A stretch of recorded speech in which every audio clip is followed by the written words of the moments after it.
আসসালামু আলাইকুম এভরিওয়ান। অন্ধমের ভালোবাসা গল্পে 7 নম্বর পার্ট। তো চলো বেশি কথা না কইয়া গল্প শুরু করা যাক। এয়ারপোর্ট থেকে বের হয়ে দেখি ভাইয়া কোলে একটা পিচ্চি মেয়ে নিয়ে দাঁড়িয়ে আছে। আমি ভাইয়ার দিকে এক দৃষ্টিতে তাকিয়ে আছি। কতদিন পর নিজের আপন ভাইকে দেখলাম, মনে একটু শান্তি হলো। কিন্তু আফসোস, ওর কাছে গিয়ে জিজ্ঞেস করতে পারবো না, ভাইয়া তুই কেমন আছোস। আর এমনিতেই আমাকে কেউ এই অবস্থায় দেখলে চিনবও না। ভাইয়া মেয়েটাকে কোলে নিয়ে চলে যাচ্ছে। ভাবলাম গিয়ে কিছু জিজ্ঞেস করব, না থাক, পরে যদি সন্দেহ করে। তবে ভাইয়ার কোলে এই পিচ্চি মেয়েটা কে চিনতে পারলাম না। কে হতে পারে? কোনোভাবেও তো আমার ভাতিজি নয়, কি জানি হতেও পারে। বাংলাদেশ তো ঠিকই চলে আসছি, কিন্তু এখন কোথায় যাব? বাড়িতে গেলে যদি পরিচয় দিই, জুতা দিয়ে পিটিয়ে বের করে দিবে। অবশ্য টাকার অভাব নেই আমার কাছে। বন্যার বাবা যেই টাকা দিয়েছে গুণও শেষ করা যাবে না। এখান থেকে সরাসরি রিয়াদের বাসার সামনে চলে গেলাম। দেখি রিয়াদের বাসায় থাকার ব্যবস্থা করতে পারি কিনা। সেই সুযোগে আবার রিয়ার সাথেও দেখা হয়ে যাবে। রিয়াদের বাসার সামনে নেমে দেখি কোনো কিছুই পরিবর্তন হয় নাই, সব আগের মতোই আছে, শুধু মানুষগুলোই পরিবর্তন হয়ে গেছে হয়তো। রিয়াদের বাসার সামনে দাঁড়িয়ে আছি। আজ বহু বছর পর আমার রিয়াকে দেখবো। জানি না ও ভালো আছে কিনা, তবে আমি তো সবসময় ওর জন্য দোয়া করতাম যেন ভালো থাকে। হাতটা কাঁপছে, ভয়ে কলিং বেল বাজাতে পারছি না। যদি কেউ একবার চিনে ফেলে আমার সবকিছু শেষ হয়ে যাবে। তবে এইবার আর আগের মতো কোনো রকম বোকামি করা যাবে না। কলিং বেল বাজিয়ে কিছুক্ষণ দাঁড়িয়ে আসি। একটু পর দেখি দরজা খুলে বের হলো চীনা পরিচিত একটা মুখ, যাকে একসময় ভাবি বলে ডাকতাম। ওর উপরে রিয়াদের কাদের বোয়া খুব পরিবর্তন হয়েছে দেখছি, আগের থেকে অনেক সুন্দরী হয়ে গেছে। কেউ দেখলে ওকে কাজের বুয়া বলবে না। ওর স্বামী কি বেঁচে আছে নাকি মরে গেছে সেটা জানতে হবে। খুব ভালো একটা মেয়ে। আমি ওর দিকে তাকিয়ে প্রশ্ন করলাম, এই বাসার মালিক কি বাড়িতে আছে? কিন্তু ও অদ্ভুত দৃষ্টিতে আমার দিকে তাকিয়ে বলল, যান যান, আজকে কোনো ভিক্ষা দিতে পারবো না, একটু আগে একজন এসে নিয়ে গেছে। আমি অবাক চোখে ওর দিকে তাকিয়ে বললাম, আমাকে দেখে তোমার ভিক্ষুক মনে হয়? ভিতর থেকে আওয়াজ এলো, কে এসেছে রে তুবা? মানে মনে মনে বললাম, তাহলে এর নাম তুবা, নামটা বেশ ভালোই। তুবা বলল, আর বলিয়েন না খালা, একটু আগে একজন ভিক্ষা নিয়ে গেছে, এখন আরেকজন এসেছে, তাও আবার হাতে ব্যাগপত্র নিয়ে, মনে হয় কাপড় চোপড় নিয়ে সাথে সাথে ঘুরে। রাগে আমার শরীর জ্বলছে, তাও রাগ কন্ট্রোল করে বললাম, আন্টি আপনার সাথে আমার কিছু কথা ছিল, আমি গ্রাম থেকে আজকে এসেছি। আন্টি বাইরে এসে কাজের বুয়ার দিকে চোখ রাঙিয়ে বলল, মানুষ চিনে কথা বলবি, কাকে কি বলিস, আজকাল কি তোর মাথা গেছে? তুবা যেতে যেতে বলল, দেখে তো একদম জঙ্গলির মতো লাগে, যে কেউ দেখে এটাই মনে করবে যে ও একটা। আর কিছু বলল না, চুপচাপ চলে গেল। আন্টি আমার দিকে তাকিয়ে বলল, ওর কথাই কিছু মনে করিও না, আসলে ও তোমাকে চিনতে পারে নাই। আমি না বোঝার ভান করে বললাম, ও কি আপনার মেয়ে হয় নাকি? আন্টি বলল, না বাবা, ও আমাদের বাসার কাজের বুয়া। আচ্ছা তুমি কি জন্য এখানে এসেছো জানতে পারি? আমি একটু মন খারাপ করে বললাম, আসলে আন্টি আমি একটা বড় বিপদে পড়ে গেছি, তাই এখানে আসা। আন্টি বলল, কি হয়েছে তোমার? আমি কি কোনোভাবে তোমাকে সাহায্য করতে পারি? আমি বললাম, আসলে আমি আজকে গ্রাম থেকে এসেছি, বাবা খুব অসুস্থ, আমার পরিবারের অবস্থা ততটা ভালো না। বাবার উপর আমরা সবাই নির্ভরশীল ছিলাম, কিন্তু উনি অসুস্থ, তাই আমি কোনো চিন্তা না করে ঢাকায় চাকরির উদ্দেশ্যে বেরিয়ে পড়ি। একটু লজ্জা পেয়ে বললাম, আসলে আন্টি আমার কাছে এত পরিমাণ টাকা নাই, তাই ভাবছি যদি একটা থাকার মতো রুম পেয়ে যাই, তাই আপনার বাসায় নক করা। চিন্তা করবেন না, আমি ঠিক সময়ে বাসা ভাড়ার টাকা দিয়ে দিব, শুধু থাকার মতো একটু জায়গা দেন। বেশি করে পাম দিলাম যাতে আন্টির মন নরম হয়। আন্টি আমার কথাগুলো খুব মনোযোগ দিয়ে শুনে বলল, দেখো বাবা, তোমার কথা আমি বুঝতে পারছি, কিন্তু সিঙ্গেল ছেলেদের বাসা ভাড়া দেওয়া নিষেধ। আমি বললাম, এভাবে বলবেন না আন্টি, দরকার হলে আমি সারাদিন রুমে বসে থাকবো, শুধু চাকরির সময়ে বাইরে থাকবো, এই মুহূর্তে কই যাব বলেন? আন্টি বলল, তোমার নাম কি? আমি বললাম, মোহাম্মদ দীপু হাসান। আন্টি বলল, কিসের চাকরি করতে চাও? আমি বললাম, আগে আন্টি বাসাটা পেয়ে নি, পরে দেখি চাকরি কপালে জোটে কিনা, তবে আপনি চিন্তা করবেন না, মাস শেষ হওয়ার আগেই টাকা দিয়ে দিব। মনে মনে বললাম, আমার কাছে এখন যেই টাকা আছে আপনাদের মতো 3-4টা বাসা মুহূর্তেই কিনে নিতে পারবো। আন্টি আমার দিকে তাকিয়ে বলল, ছাদের কোণে একটা রুম ফাঁকা আছে, যদি তুমি থাকতে চাও তো থাকতে পারো, আমাদের কোনো আপত্তি নাই। আমি আন্টিকে ধন্যবাদ দিয়ে বললাম, পারবো না মানে আন্টি? তবে অচেনা একটা ছেলেকে আপনি যেইভাবে বিশ্বাস করলেন না, আমিও ঠিক সেইভাবে এখানে বিশ্বাসের সাথে থাকবো। আন্টি বলল, তোমার কথা শুনে বেশ খুশি হয়েছি, ভিতরে এসো। আমি বললাম, জি। দরজা দিয়ে ভিতরে প্রবেশ করলাম। বুকের ভিতরে কি জানি চলছে, দুইটা চোখ শুধু চারপাশে রিয়াকে খুঁজছে। যার জন্য এখানে আসা, যার জন্য এত নাটক করা, সেই মানুষটা এখন কোথায় আছে খুব দেখতে ইচ্ছা করছে। যে ভিতরে গিয়ে দেখি আমার বয়সী একটা ছেলে একটা মেয়ে কোলের উপর শুয়ে শুয়ে টিভি দেখছে। আন্টি ডাক দিতেই মেয়েটা আর ছেলেটা আমার দিকে ফিরে তাকালো। আমার হাতে থাকা ব্যাগটা আপনা আপনি পড়ে গেল। আমি যেন মুখ দিয়ে কোনো কথা বলতে পারছি না। এটা আমি কি দেখলাম? আমার বোন এখানে কিভাবে এলো? আর রাসেলি বা কেন ওর কোলের উপর মাথা দিয়ে শুয়েছিল কিছুই তো মাথায় ঢুকছে না। তাড়াতাড়ি নিজেকে আবার স্বাভাবিক করে নিচ থেকে ব্যাগটা তুলে নিলাম, কাউকে বুঝতে দেওয়া যাবে না আমার আসল পরিচয়ের কথা। আন্টি হেসে হেসে বলল, এটা আমার বড় ছেলে। আর আমার আপুকে দেখিয়ে বলল, এটা আমার বৌমা। তার মানে কি আমার আপুর সাথে রাসেলের বিয়ে হয়েছে? কিভাবে সম্ভব? আর আমার আপু এই কাজ কেমনে করলো? আমার তো বিশ্বাসই হচ্ছে না। নাকি রাসেল আবার কোনো নাটক করছে আমার বোনকে নিয়ে? এবারও আমার সাথে কিছু করলে আমিও ছাড়বো না। রাসেল আমার দিকে তাকিয়ে বলল, কে এই ছেলে আম্মু, আর কোথা থেকে এসেছে? আন্টি বলল, আমাদের এখানে আজকে থেকে থাকবে। রাসেল ওর মায়ের দিকে তাকিয়ে বলল, যাকে তাকে না জেনে রুম ভাড়া দিয়ে দাও, এটা কিন্তু ঠিক না আম্মু। এর মাঝে আমার আপু বলে উঠলো, এই ছেলেকে কেমন জানি আমার চেনা চেনা লাগছে। আন্টি সবাইকে থামিয়ে দিয়ে বলল, এই তোরা থাম, কি শুরু করলি? ও আমাদের গ্রাম থেকে এসেছে, কোথায় উঠবে তাও জানে না। আমাদের বাসার নিচে হয়তো অনেকক্ষণ দাঁড়িয়েছিল, তবে ছেলেটা খুব ভালো। রাসেল আমার মুখে দাড়ি দেখিয়ে বলল, এত অল্প বয়সে মুরব্বী হওয়ার ইচ্ছা আছে নাকি? আমি হেসে বললাম, তেমন কোনো ইচ্ছা নাই, তবে কিছু মানুষের জন্য এই অবস্থা হয়েছে আমার। রাসেল বলল, গ্রামে কি করো তোমরা? আমি বললাম, এই তো আমার বাবা কৃষি কাজ করতো। এর মাঝে আন্টি বলে উঠলো, আমি তোরে সব পরে বুঝিয়ে দিব, আসো বাবা আমার সাথে, তোমার রুম দেখিয়ে দিই। তবে আমার আপু এখনো অবাক চোখে আমার দিকে তাকিয়ে আছে। ওই কথাই আছে না, রক্তের সম্পর্ক, রক্ত তো টানবেই, ও তো আমার বোন। তবে এখনো অনেক কিছু জানার বাকি আছে আমার। আন্টির পিছনে পিছনে ছাদে উঠলাম। তবে ছাদের কোণে একটা মেয়ে দাঁড়িয়ে টিকটক করছে। তাহলে এটাই কি আমার রিয়া? রিয়ার চোখ কি ভালো হয়ে গেছে? ভাবতো জানো, মনের ভিতরে একটা ভালো লাগার অনুভূতি কাজ করছে। এখন ছাদের কাছে রুম, যখন ইচ্ছা তখন রিয়াকে দেখতে পারবো। কি যে ভালো লাগছে। আন্টি আমাকে রুম দেখিয়ে বলল, যদি কিছু দরকার হয় আমাকে বলবে, কেমন? আমি বললাম, জি অবশ্যই আন্টি। আন্টি বলল, এখন তোমার মন মতো রুমটা গুছিয়ে নাও, আমি নিচে আছি, যদি কিছু লাগে বলবে, কেমন? এই বলে আন্টি নিচে চলে গেল। রুমটা হালকা পাতলা পরিষ্কার করতে লাগলাম, কিন্তু দরজা লাগাতে ভুলে গেছি, এটা মনে ছিল না। হঠাৎ কি মনে করে পিছনে তাকিয়ে দেখি অচেনা একটা মেয়ে দাঁড়িয়ে আছে। ওরে বাবা, এটা আবার কে? মনে হচ্ছে জানো আবার আগের মতোই নতুন কোনো বিপদ ডেকে আনছি। আমি মাথা নিচু করে বললাম, আপু কিছু কি বলবেন? মেয়েটা একটু রেগে বলল, আমাকে দেখে কি তোর আপু মনে হয়? আমি একটু বোকার ভাব ধরে বললাম, তাহলে কি বলবো? আর কিছু মনে না করলে একটা কথা বলি, খুব কষ্ট করে একটা রুম পেয়েছি। আন্টি দেখলে খুব মাইন্ড করবে, বলবেন। আসতে না আসতেই মেয়েটা আমাকে উল্টো ধমক দিয়ে বলল, তোর আন্টির কথা স্যার, আমাকে চিনিস আমি কে? আমি বললাম, না আপু, আপনাকে তো চিনতে পারলাম না। মেয়েটি বলল, আবার আপু? আমি বললাম, সরি, তাহলে কি বলে ডাকবো? মেয়েটি বলল, কিছুই বলতে হবে না, বুঝি না এইসব বলদ মার্কা পোলাপান কোথা থেকে আসে। একটা তো হ্যান্ডসাম পোলা আসতে পারতো, একটু লাইন টাইন মারতে পারতাম। আস্তে করেই বলল এই কথাটা, তবে আমি শুনে ফেলেছি আমাকে বলদ বলছে। আমাকে চিনলে আর এই কথা বলতি না। মেয়েটাকে দাঁড়িয়ে থাকতে দেখে খুব আগ্রহ নিয়ে বললাম, আপনি কি বাড়িওয়ালার মেয়ে? মেয়েটি বলল, তুই তা জেনে কি করবি? আমি বললাম, এখানে যেহেতু থাকবো, তাই যদি আপনার পরিচয় আগে থেকেই জেনে নিই ভালো হতো। আর যদি কোনো বিপদে পড়ি আপনার নাম বলতাম, তাহলে কোনো সমস্যা হতো না। মেয়েটা আমার দিকে তাকিয়ে মিষ্টি একটা হাসি দিয়ে বলল, যতটা বলত্তরে মনে করছিলাম ততটা না তুই। সব বলবো, তার আগে দাড়ি কেটে আয়, কেমন ক্ষেতের মতো লাগছে তোকে। এই বলে মেয়েটা আবার চলে গেল। আমি বুঝলাম না সবাই আমার এই দাড়ির পেছনে পড়ে আছে কেন। তোর এইসব কেন চিন্তা করছে? আমি আগে তো আমি রিয়াকে খুঁজে বের করি, কিন্তু ও কোথায় আছে? আমার কেমন জানি মনে হচ্ছে হয়তো রুমে আছে। কিভাবে যাব ওর রুমে? কি করি? না না, এত তাড়াতাড়ি ওদের মনে সন্দেহ জাগানো যাবে না। আগে একটু বিশ্বাসের যোগ্য হই ওদের চোখে। তবে রিয়াকে দেখতে খুব ইচ্ছা করছে। ওই রিয়া, কোথায় তুমি? তাড়াতাড়ি আমার চোখের সামনে এসো, খুব যে দেখার ইচ্ছা করছে তোমাকে। বিকালে আর রুম থেকে বের হলাম না। রাতে কে জানি দরজায় টোকা দিল। দরজা খুলে দেখি সেই ছাদের মেয়েটা আমার দিকে তাকিয়ে বলল, চলেন, চাচি আপনাকে ডাকছে। রিয়ার মাকে চাচি বলছে কেন? তাহলে ও কি রিয়ার চাচাতো বোন? কিন্তু আগে তো কখনো ওকে এখানে দেখলাম না। লন্ডন থেকে এখানে এসে দেখি সবাই চেঞ্জ হয়ে গেছে। তাহলে রিয়াও কি চেঞ্জ হয়ে গেছে? মেয়েটি বলল, কি হলো, চলেন। আমি বললাম, না না, সমস্যা নেই, আন্টিকে বলেন আমি বাইর থেকে কিছু খেয়ে নিব। মেয়েটি বলল, থাক, আর ভাব দেখাতে হবে না, চলেন। আমি বললাম, আমি বাইরে থেকে খাবার আনিয়ে নিব, অযথা আন্টিকে কষ্ট বাড়িয়ে লাভ নেই। মেয়েটি বলল, আপনি যাবেন নাকি চাচিকে বলবো এখানে আসতে? বুঝলাম এই মেয়ে আমাকে না নিয়ে যাবে না।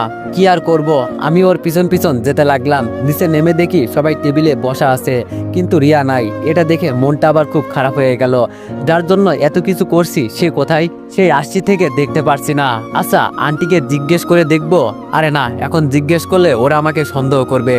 আমি একটু লজ্জা পেয়ে টেবিলের কাছে দাঁড়ালাম। রাসেল আমার দিকে তাকিয়ে বলল, নিজের পরিবারের মতো মনে করতে পারো আমাদের। আম্মু আমাকে তোমার ব্যাপারে সব বলছে। বাবার জন্য চাকরি করতে এতদূর চলে আসছো, বেস্ট অফ লাক। দোয়া করি তোমার চাকরি যেন হয়ে যায়। আমি বললাম ধন্যবাদ ভাইয়া। রাসেল বলল বসো এখানে। আমি বললাম এত কষ্ট করার কি দরকার ছিল আন্টি? আমি বাইরে থেকে আন্টি আমাকে থামিয়ে দিয়ে বলল তুমি আজকে প্রথম আমাদের বাসায় আসছো, মনে করো আমাদের অতিথি, তাই কোনো কথা না বলে বসে পড়ো। আমি আর কিছু বললাম না, টেবিলে বসে গেলাম। তবে আমার আপুকে এখানে দেখে আমার অনেকটাই ভালো লাগছে। দেখে মনে হয় রাসেলের সাথে অনেক সুখেই আছে আপু। তবে আমি শুধু এটাই চিন্তা করছি কিভাবে এখানে আপুর বিয়ে হলো। ওয়েট, রাসেল আমাকে মরার সময় একটা কথা বলেছিল, তোর জন্য একটা খুশির খবর আছে। হতে পারে এটাই ছিল আমার খুশির খবর। খাওয়া দাওয়া শেষ করে আবার রুমে চলে আসলাম। মনটা শুধু রিয়াকে এক নজর দেখার জন্য ছটফট করছে। কোথায় পাবো ওকে? রুমের দরজা লাগিয়ে বসে আছি, কি করব কিছুই মাথায় আসছে না। ও রুমেও তো যেতে পারবো না। তবে কালকে বাসায় যাব, বাবা মাকে এখনো দেখা হয় নাই। জার্নি করার ফলে ঘুম এসে গেল, তাই ঘুমিয়ে গেলাম। সকালে ঘুম থেকে উঠে ফ্রেশ হয়ে নিচে গেলাম। হোটেল থেকে কিছু খেয়ে আবার রিয়াদের বাসায় গেলাম। যেই সিঁড়ি দিয়ে উপরে উঠবো এমন সময় আন্টি বেশ জোরেই বলল দাঁড়াও। আমি আন্টির এই কথা শুনে ঘাবড়ে গেলাম। তবে কি ওরা আমার পরিচয় জেনে গেল? হতেও পারে। রাসেল দুই তালাক, এখন আবার আমার দুলাভাই। যদি এখন সব জেনে যাই কি হবে আমার? এটা চিন্তা করে একটু ভয় হতে লাগলো মনের ভিতরে। আমি পিছনে তাকিয়ে বললাম জি আন্টি বলেন। আন্টি আমার দিকে কটমট চোখে তাকিয়ে বলল কোথায় গেছিলে? আন্টির কথা শুনে আমার দেহে যেন আবার নতুন করে প্রাণ ফিরে এলো। আমি মনে করেছিলাম আমার পরিচয় মনে হয় জেনে গেছে সবাই। আমি তাড়াতাড়ি আন্টির কথায় জবাব দিয়ে বললাম আসলে আন্টি বাইরে নাস্তা করতে গিয়েছিলাম। আন্টি বলল কে বলেছে যেতে? তোমার জন্য তো নাস্তা তৈরি করা হয়েছে, আমাদের পর মনে করো। আমি বললাম রাতে এমনি আপনাদের অনেক কষ্ট দিয়ে ফেলেছি। আর না আন্টি। রাসেল আমার দিকে প্রশ্ন ছুড়ে দিয়ে বলল তোমাকে আমি নিজের ছোট ভাইয়ের মতো দেখি। আর তুমি? আমি জানি তুমি কত ভালো একটা ছেলে যে নিজের বাবার জন্য সব করতে পারো। আর যাই হোক সে কখনো খারাপ হতে পারে না। আমি মাথা নিচু করে দিয়ে বললাম সরি ভাইয়া, আসলে আন্টি আমার জন্য যা করছে এর প্রতিদান আমি তো কখনোই দিতে পারবো না, তাই ওনাকে আর কষ্ট দিতে চাই নাই আমি। আন্টি বলল এরকম জানো আর না হয়, এখন তুমি উপরে যাও, দরকার পড়লে বলবে আমাকে, কেমন? এই বলে আন্টি ভিতরে চলে গেল। যেই আমি উপরে উঠবো তখন রাসেল আবার বলল দাঁড়াও। কিরে বাবা, এরা বারবার আমাকে কি পেয়েছে? আমি আবার রাসেলের সামনে গিয়ে বললাম জি ভাইয়া। রাসেল বলল তোমার না একটা চাকরির দরকার ছিল, হয়েছে? আমি একটা হাসি দিয়ে বললাম চাকরি হতে সময় লাগবে ভাইয়া, তবে চাকরি খুঁজছি, যদি কপালে থাকে তো। রাসেল বলল আমি কিছু করতে বললে পারবে? আমি বললাম এসব বলে আর লজ্জা দিবেন না, আপনারা আমার জন্য এমনি অনেক করেছেন আর না। রাসেল বলল আরে আমার কথাটা তো শোনো। এর মাঝে আপু এসে বলল তোমার নাম কি? আমি বললাম জি আপু, আমার নাম দীপু। এই রে, আসল নামটাই তো বলে ফেলেছি। আপু গভীর দৃষ্টিতে আমার দিকে তাকিয়ে বলল তোমাকে একটা কথা বলার ছিল, বলবো? আমি বললাম অবশ্যই আপু বলেন। আপু বলল তোমাকে দেখতে একদম আমার। রাসেল আমার আপুকে ধমক দিয়ে বলল তোমাকে বলছি এসব বলতে, ভিতরে যাও। আপু আর কিছু বলল না, মুখটা কালো করে ভিতরে চলে গেল। বিষয়টা আমার কাছে খুব খারাপ লাগলো। আমার আপুর মনে আমার জন্য এখনো ভালোবাসা আছে, তবে রাসেল আমার আপুর সাথে এই ব্যবহার করলো কেন? হয়তো ওর চোখে আমি আজীবন খারাপ ছিলাম। রাসেল আমার ধ্যান ভাঙিয়ে বলল এই ছেলে কি চিন্তা করো? রাসেলের কথায় আমার হুঁশ এলো। আমি তাড়াতাড়ি বললাম না ভাইয়া কিছু না, আপনি কি যেন বলতে চেয়েছিলেন?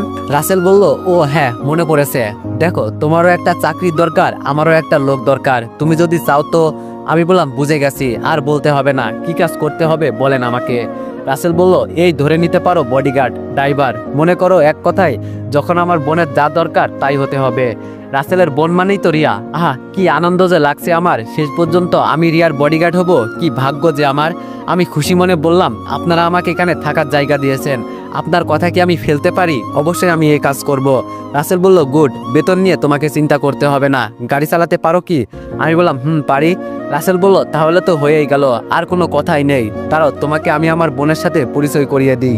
এই বলে রাসেল রিয়াকে ডাকতে লাগলো, আর আমার মনের ভিতর যেন খুশির জোয়ার বয়ে চলেছে। আমার রিয়া, আহা কি মধুর একটা নাম আমার কাছে। ওর নামটা শুনেই আমি সবকিছু ভুলে যাই। ওকে দেখলে তো পাগল হয়ে যাব আমি। কতদিন পর ওকে সামনে থেকে দেখবো, এর চেয়ে আনন্দের বিষয় কি আর কিছু হতে পারে? আমি উপরে তাকিয়ে আছি। একটু পর একটা মেয়ে রুম থেকে বের হলো, তবে শাড়ি পরে। তাহলে এটাই কি আমার রিয়া? আগের থেকে বেশ সুন্দর হয়েছে। এখন জানি আমি ওর দিকে চোখ তুলে তাকাতেই পারছি না, এতটা পরিমাণ সুন্দর হয়েছে। আর আগের থেকে বেশ মোটাও হয়েছে। রিয়াকে সিঁড়ি দিয়ে লাফিয়ে লাফিয়ে নামতে দেখে বেশ অবাক হলাম। তাহলে আমার রিয়া চোখ ভালো হয়ে গেছে, ও এখন সবকিছু দেখতে পারে। আমি জানতাম ও ভালো হয়ে যাবে।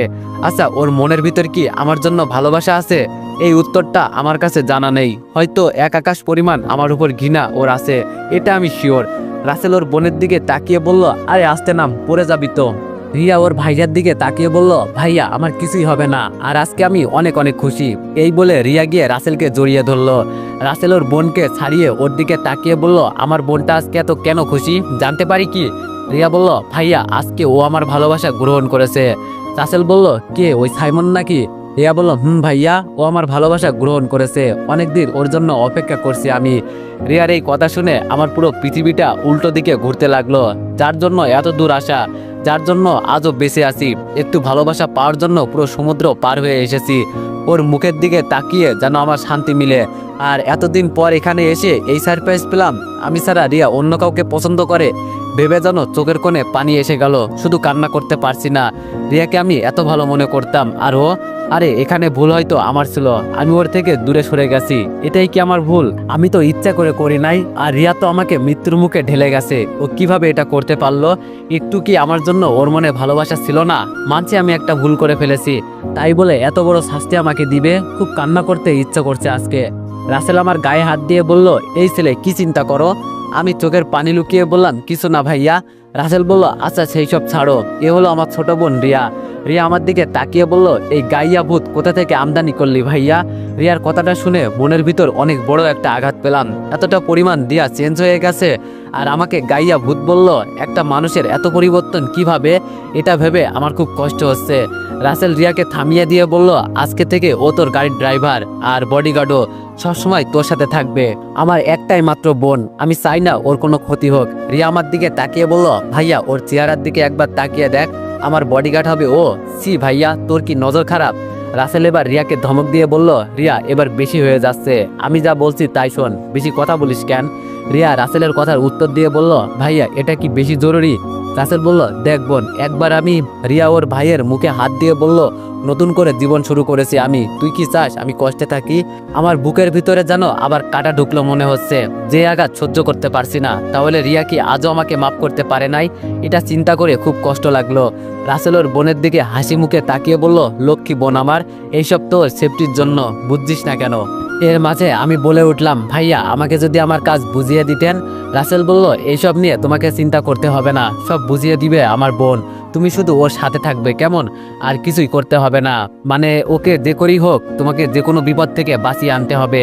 আমি কষ্টের মাঝেও হাসি মুখে বললাম, অবশ্যই ভাইয়া পারবো, আমি সব পারবো, আমাকে আর কিছু বলতে হবে না। রাসেল বলল, তোমার কথা শুনে খুশি হলাম। রিয়া পরিচয় হয়ে নে, ওর নাম দীপু। রিয়া বলল, পরিচয় হলে কি হবে, থাক বাদ দে, পরে জেনে নিব। আমি খুব ভালো করেই বুঝে গেলাম রাসেল এই নাম কেন বলল। এত বছর পর দেশে এসে এত বড় একটা সারপ্রাইজ পাবো কখনো ভাবি নাই আমি মনে করেছিলাম রিয়া সবকিছু ভুলে গেছে, কিন্তু না। রাসেল আমাকে প্রশ্ন করলো, তোমার কিছু বলার আছে? আমি বললাম, না ভাইয়া, আমি সব বুঝে গেছি। রাসেল বলল, কালকে সকাল থেকে তোমার ডিউটি। যাওয়ার আগে রিয়ার দিকে একটু তাকিয়ে দেখলাম, মনের ভিতর একটু শান্তি হলো। যতই ওকে আমি দেখি না কেন, তবু মন যেন ভরে না, হয়তো এটাকেই বলে ভালোবাসা। যাওয়ার আগে পিছন থেকে শুনলাম রিয়া ওর ভাইকে বলল, ভাইয়া ছেলেটা আনস্মার্ট, এটা কি তুই ঠিক করলি বল? রাসেল আস্তে করে বলল, আরে তোর জন্যই তো বেশ ভালোই হয়েছে, তোর বয়ফ্রেন্ড তোর সন্দেহ করবে না। আর কিছু শুনতে পারলাম না, সরাসরি উপরে উঠে গেলাম, দরজা লাগিয়ে ইচ্ছা মতো কান্না করতে লাগলাম। আমার কপালই কেন এত কষ্ট, একটা ভুলের জন্য এত বড় শাস্তি পাচ্ছি আমি, নিজের পরিবারকে হারিয়েছি এর জন্য, এখন রিয়াকেও হারাতে চলছি। এইসব কি হচ্ছে আমার সাথে? আর যে সহ্য করতে পারছি না, এইসব চিন্তা করছি আর কান্না করছি, আমার যে এখন কিছুই করার নেই। এভাবে কান্না করতে করতে অনেক সময় চলে গেল। এক সময় একটা কথা মাথায় এলো, মানুষ সব সময় বলে চেষ্টা করলে উপায় হয়, আমিও হাল ছাড়বো না, দেখে নিব আমার রিয়াকে আমি ছাড়া আর কে বিয়ে করতে পারে।